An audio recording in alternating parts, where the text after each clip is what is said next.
There are two other interesting developments. One is that Bitcoin's correlation to gold has been rising in recent weeks. Vasilio Giannakis. Vasilio, where to start, right? Let's start with the British pound, because you made the call last week that you expected it to reach parity to the dollar. Certainly it feels like it's moving in that direction.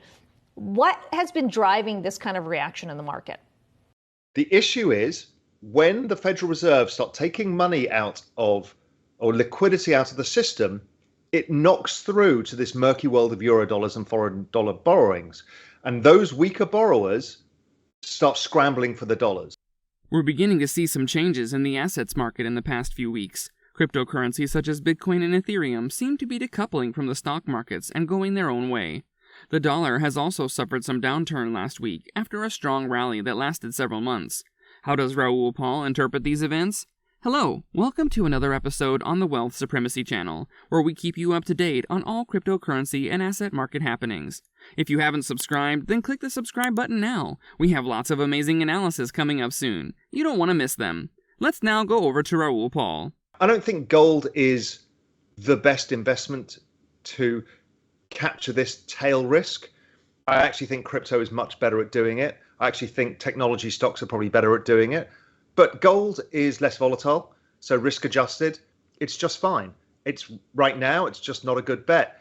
And even though not that many people own it these days, it's not a retail investment vehicle. Sure, in India it is, but even in India, we're seeing the rise of crypto. Actually, the point about India is actually quite interesting, is if you look at gold in terms of rupees, if you look at rupee itself, it's devalued over time. So dollar rupee has been doing that. Then after you adjust it for gold, i.e. Indians buying gold, they've actually outperformed the rupee perfectly. They've maintained their purchasing power over an extended period of time. So it works very well for stuff like that. Works very well for emerging markets and really good for debasement. It's probably not the vehicle if you want to create wealth. It's a vehicle to protect wealth over time. Gold is losing its popularity as a hedge asset. Gold had always played the traditional role of swinging upward when the stock markets are declining. We're now seeing gold crashing repeatedly along with other asset classes, a signal that investors are changing their behaviors and perhaps gold has lost its traditional role. Demand for gold may be down in developed economies, but it's going up in India. In Asia, people take advantage of falling gold prices to buy more. Raoul Pal points out that gold has performed well against the yen, even though it fell against the dollar, so investors who hedged gold against the yen actually gained. The same for the Indian rupee, where we keep seeing yearly growth in demand for gold. Mr. Raoul says there's not much demand for gold because it cannot create wealth. The best it would do is to protect the buyer's funds from serious devaluation because of gold's relative price stability compared to other securities. He further claims that cryptocurrency is the asset that can make people rich, not gold.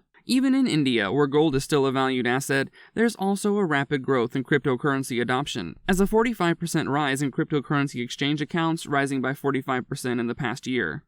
The dollar is in this doom loop where it's a game of musical chairs. The musical chairs here are the US is 25% of world GDP. 87% of world trade is in US dollars.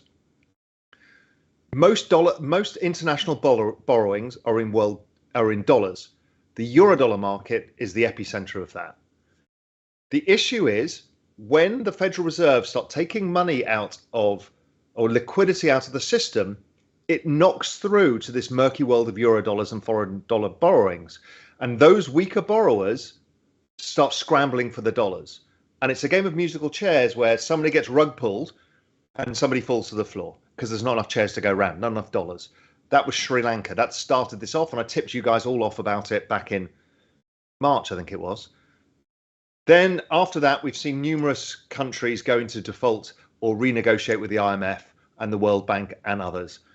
That's the shortage of dollars. The shortage of dollars is what puts the European banking system under pressure.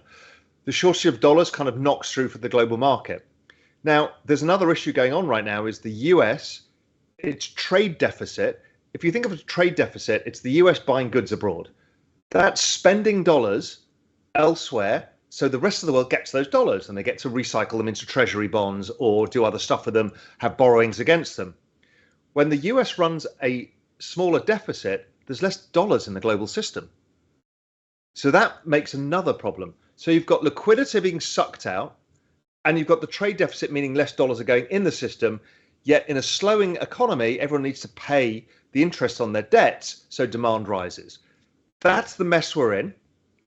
Foreign central banks end up having to sell their treasuries to either support their own currency or because they kind of need other things to be able to do with the dollars that they hold. According to the Office of the United States Trade Representative, the United States alone generates over 20% of the world's income.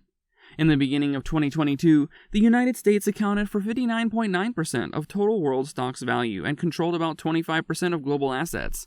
Besides, over 87% of global trade is enabled using the US dollar.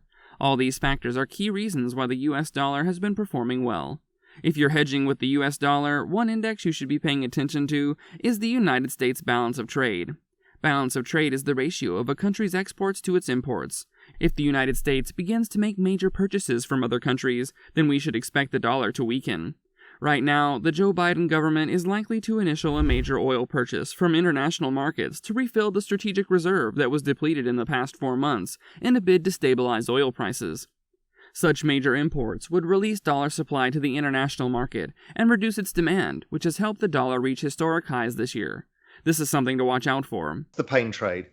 The pain trade, I think, is to sucker everybody in thinking there's a great glory collapse to come. The I told you so moment in earnings are going to get revised lower. Well, all I do know is people are record negative sentiment. They're more negative than I've ever seen, ever in any history. I wrote a big article in Global Macro Investor, my institutional research service about this. They're super negatives. People are super hedged. Put volumes have been incredibly high. So I think the path of pain is to go lower, suck more people into short, and then rip higher.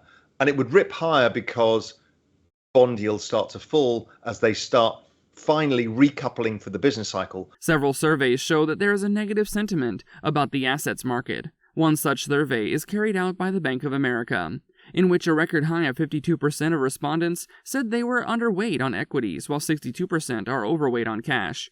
It is understandable why many have shifted to cash because the dollar has performed better than the stock market so far. Raoul believes that traders are intentionally crashing the market so they can come in low and later sell when the market picks up. Could this be true? Is there a conspiracy to crash the assets market? Let's have your thoughts. Don't leave without giving this video a like and subscribing. See you again.